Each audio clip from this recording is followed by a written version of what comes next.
Hi hello guys, welcome to my channel. మనం ఈరోజు horror movie గురించి మాట్లాడుతున్నాం.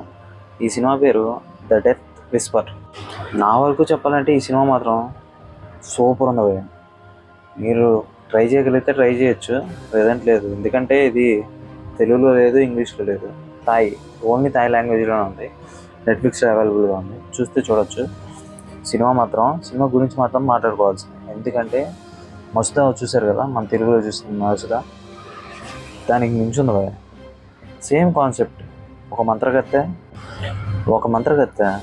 తన ఆత్మని తనే చంపేసుకొని ఇంకో మనిషిని బట్టి తన ఆత్మని దక్కించుకొని దాని ద్వారా బతుకుతూ ఉంటుంది కొన్ని వేల సంవత్సరాల నుంచి.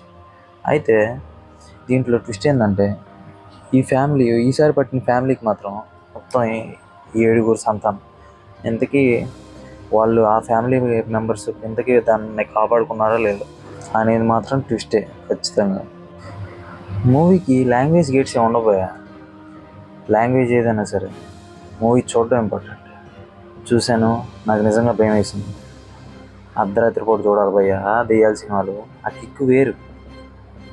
ఈ సినిమా చూస్తున్నప్పుడు నిజంగా నాకు భయం వేసింది. కొన్ని సీన్స్ మాత్రం టెరిఫిక్గా ఉన్నాయి. అయితే ఈ మూవీ రియల్ ఇన్సిడెంట్స్ని బేస్ చేసుకొని తీసారండి భయ్య.